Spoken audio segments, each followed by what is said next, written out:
Bible is spoken today. Write this out. Ang sukatan ay ang totoo. Yung salita ng Diyos.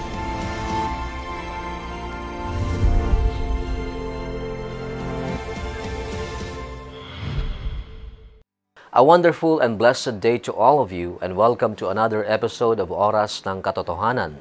I am your host for today, Brother Lindon Danoog. When we were kids, we grew up having friends and received promises that gives us hopes in our hearts. Indeed, it is a great feeling to treasure a gift of promise, but it can also end our hearts into tears. According to the book of Psalm chapter 119 verse 50, "This is my comfort in my affliction, that your promise gives me life." There is only one promise we can always lean on. Those are the promises of God. Right now, we will be hearing the words of God through His sent one, our beloved Apostle Arsenio Tanferiol.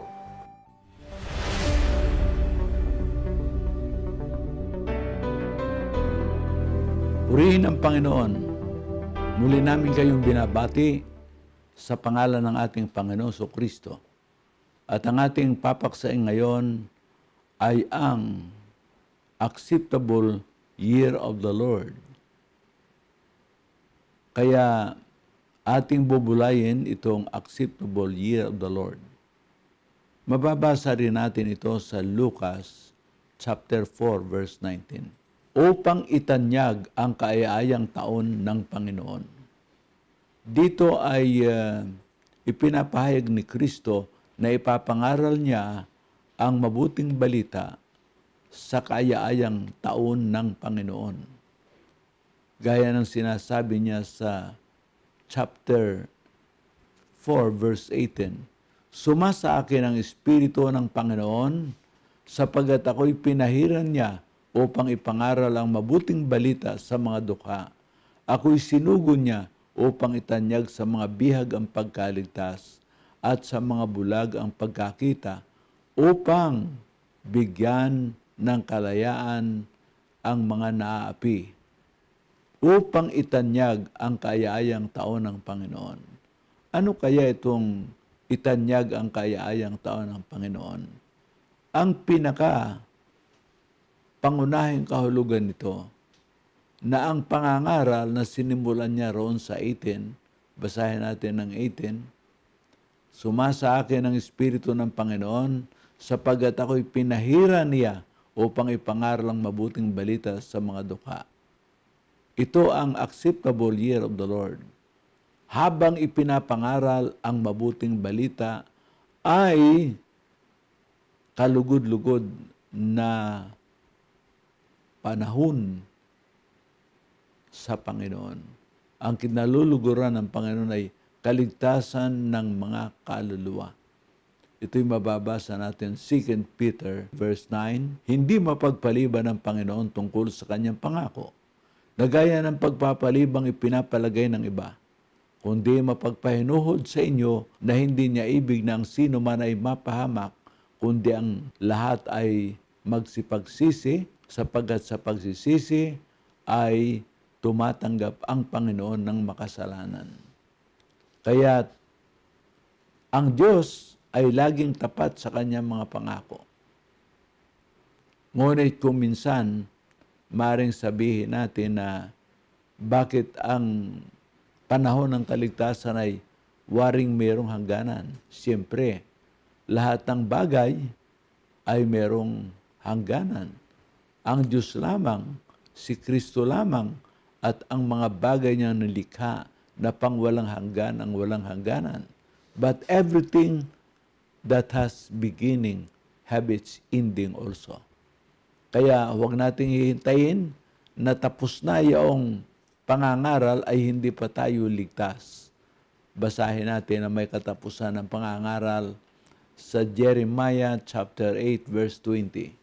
"Ang pag-aani ay nakaraan, ang tag-ani ay lipas na, at tayo'y hindi paligtas."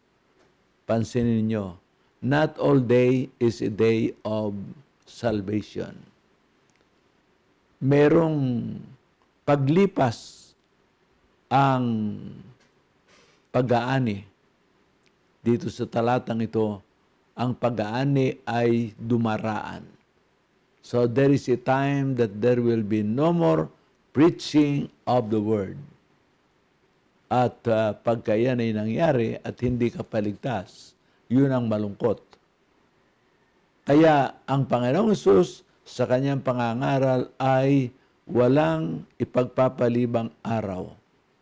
Inyong pansinin na ang Panginoon araw-araw ay nangangaral at nililibot ni Jesus ang lahat ng mga bayan at mga nayon na nagtuturo sa mga sinaguga nila at ipinapangaral ang Ebanghelyo ng kaharian at pinapagaling ang sari-saring sakit at sari-saring karamdaman. Inyong pansinin, nililibot ni Jesus ang lahat ng mga bayan. Mga nayon, itinuturo sa mga sinaguga nila, ipinapangaral ang Ebanghelyo ng kaharian, pinapagaling ang sari-saring mga sakit. Praise the Lord. Isipin nyo, lahat ng bayan ay kanyang pinupuntahan. Ito'y ginagawa ng Panginoon. Nililibot ang lahat ng bayan. Purihin ang Panginoon. At ito ay dahilan sa acceptable year of the Lord pa. Ang katanggap-tanggap na mga araw para sa Diyos, ang pangangaral ng mabuting balita. At sinasabi sa atin ng kasulatan na mayroong panahon na hindi na pwedeng mangaral. Basahin natin sa aklat ng Juan Siyam at talatang 4. Kinakailangan natin gawin ang mga gawaan niyong nagsugo sa akin. Samantalang araw, dumarating ang gabi na walang taong makakagawa. Ano ang ibig sabihin ng gabi? Basahin natin sa Lucas chapter 22 verse 52.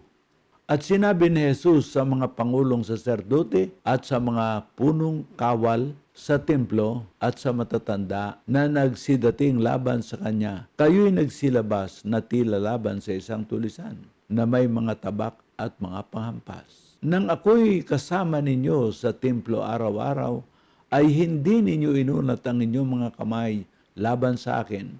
Datapwat ito ang inyong oras at ang kapangyarihan ng kadiliman.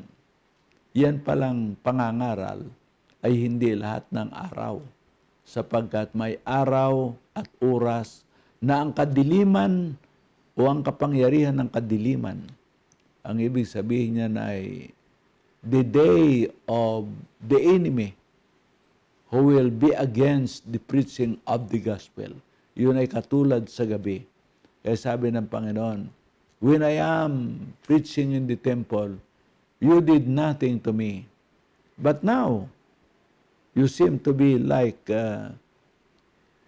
fighting a criminal or a robber. But when I was still preaching in the temple, you did not harass me. Because now is the day of darkness. Now is the hour of darkness. And he is mentioning about the opposition. That is the hour of darkness. And so darkness will come soon. Sabi ni Christ, now do the work as it is day, because the night cometh when no man can work. That is the hour of darkness. That is the unacceptable, not acceptable year of the Lord, but unacceptable. Where there was a time divinely appointed that the day of salvation will stop. And when will be? When the gospel is not preached anymore. That's why in the book of Jeremiah chapter 8 verse 20, the word of God says that the hour of salvation, the harvest is gone and finished, and we are still here waiting to be saved. Oh, medyo masakit na kalagayan yon. They are waiting to be harvested, but no more harvest. The harvest is already ended. And when the harvest is already ended, it's not the acceptable year of the Lord anymore. Yaon ay oras ng kadiliman. Ang kadiliman ay malupit. Kaya si Kristo ay hinadlangan nila. Si Kristo ay kanilang hinuli. That is the hour of darkness. Noong ipinapangaral pang mabuting balita, sabi ni Kristo, hindi ninyo ako hinuli. Ngunit ngayon, oras na ng kadiliman ito. Hindi na ito appointed time for salvation. This is a time of darkness. Kaya, the acceptable year of the Lord is when the gospel is being preached. Let us preach the gospel as Jesus did. Ating ipahayag araw-araw ay pagpapahayag ng mabuting balita. Sabi ko nga sa inyo, pagka kayo ay lumalakad, sa umaga, batiin nyo ang mga tao ng good morning at sa hapon ay good afternoon. Always greet people with the mind of the acceptable year of the Lord. Good means it is of God. And so, we must act. Let us work the work of God because night cometh where we cannot work anymore. Kaya ang pag-aani ay dadaan. Pansinin natin ang sinabi ni Kristo. Hindi baga sinasabi ninyo, may 4 na buwan pa at saka darating ang pag-aani?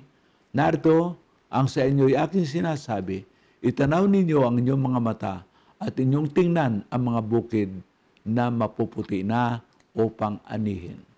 Ito ang kalagayan. Don't say that there will be 4 months more and then the harvest. Sapagkat sabi ng Panginoon, now is the day. Ani, kinakalang umani tayo. At yung mga kaluluwa na maaring iligtas pa ay maligtas at yung hindi ay hindi sila maliligtas pagkawala ng pag-aani.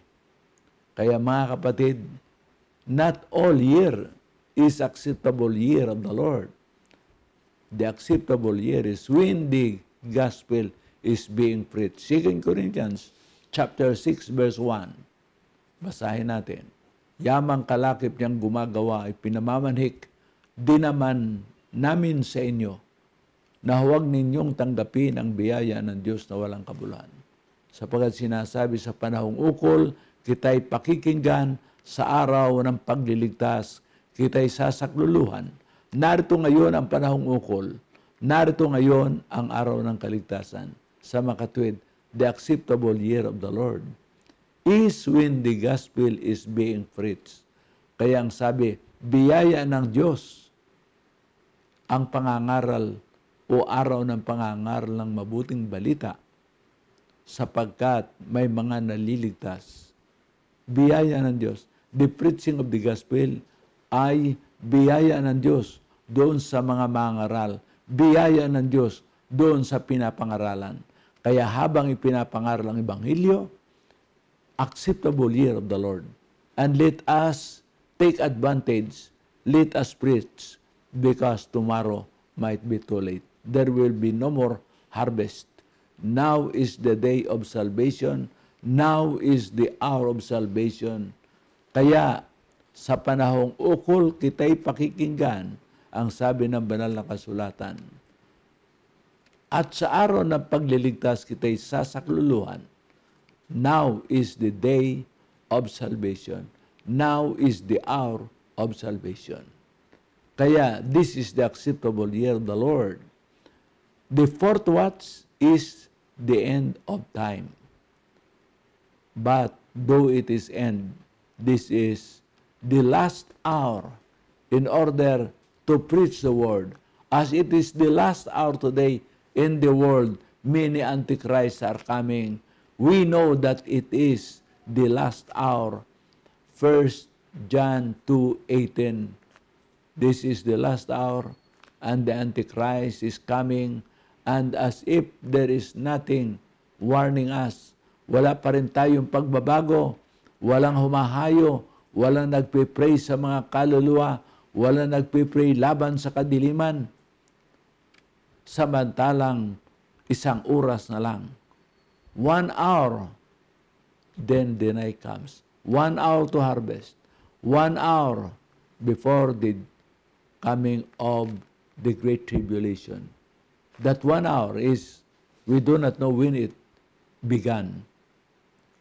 But we know that it is too short. Now let us take advantage of the acceptable year of the Lord. To the extent na hindi na tayo magkaroon ng oras sa pagkain, makapangaral lang. Basahin nga natin ang sinabi ni Kristo, ang pagkain ko ay ang aking gawin, ang kalooban ng sa akin ay nagsugo at tapusin ang kanyang gawa. Yan ang kailangang pagmamadali. Sapagkat lilipas ang panahon ng tagani. And don't be like what Jeremiah says. The harvest is gone and we are still unsaved. Christians, disciples, must be in a hurry. Si Kristo ba'y nagmamadali? May 4 na buwan pa, sabi nila. Hindi, ngayon na. Mapuputi na, maanihin, lalagpak na. At ano pa ang sabi ng Panginoon? My food is to do my Father's work. Kaya ang pagkain ko ay ang aking gawin, ang kalooban ng sa akin ay nagsugo at tapusin ang kanyang gawa. Juan 4:34 at 36. Kaya ating madaliin ang pag-aani because that is the only opportunity where we can be enjoying life. Basahin natin ang 36. Ang umaani ay tumatanggap ng upa at nagtitipon ng bunga sa buhay na walang hanggan upang ang naghahasik at ang umaani ay mga galak kapwa. That is the joy of living.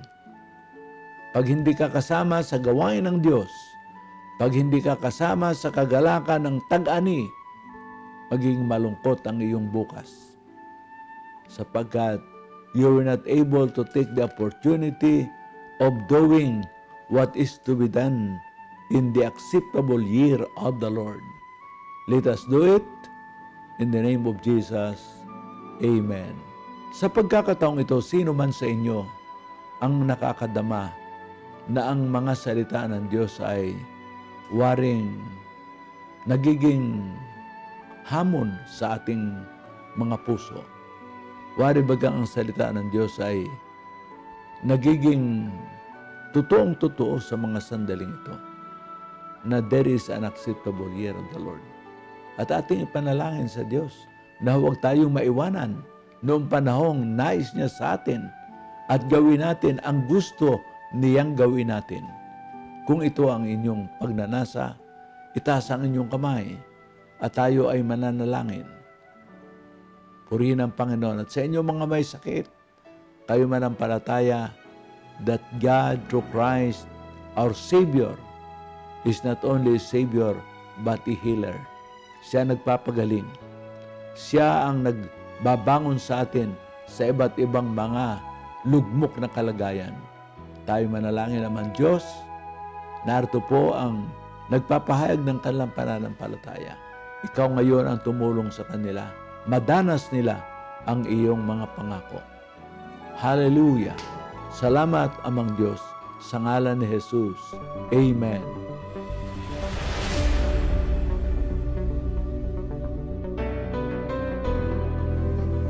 God's love and mercy continue to bind us in His heavenly uplifting. At this moment, we are about to hear a heavenly song of praise that will be lifted unto God. Let's all watch this.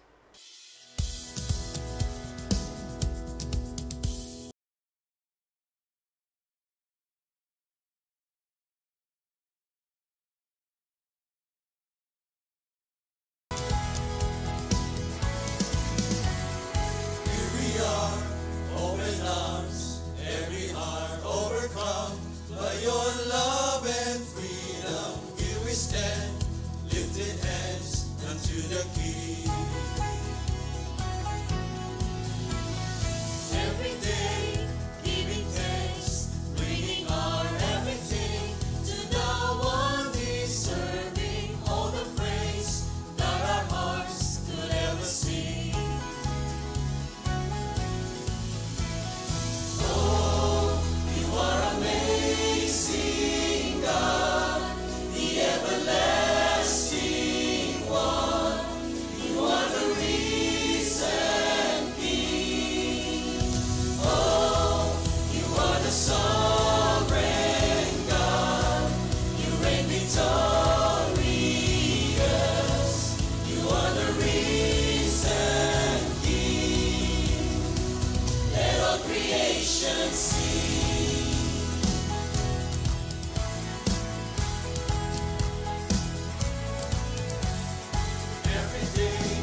We were always taught to be strong in times of pain and adversities, but God says in our hearts that we can always take a refuge in Him, for we can always be stronger in His love.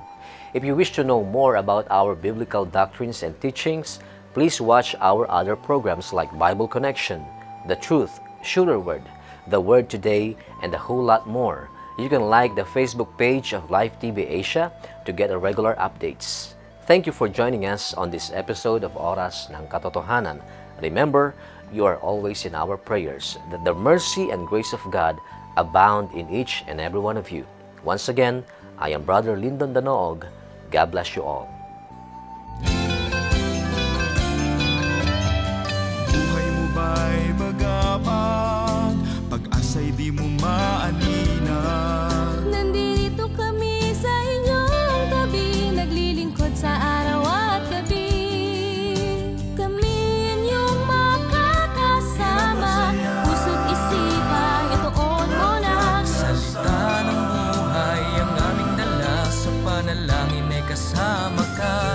Sa oras ng katotohanan, suliranin mo'y maiibsan, mga problema mo'y malulunasan, kung mga payo ay pakikinggan. Halina't pakinggan aming kaibigan ng panawagan.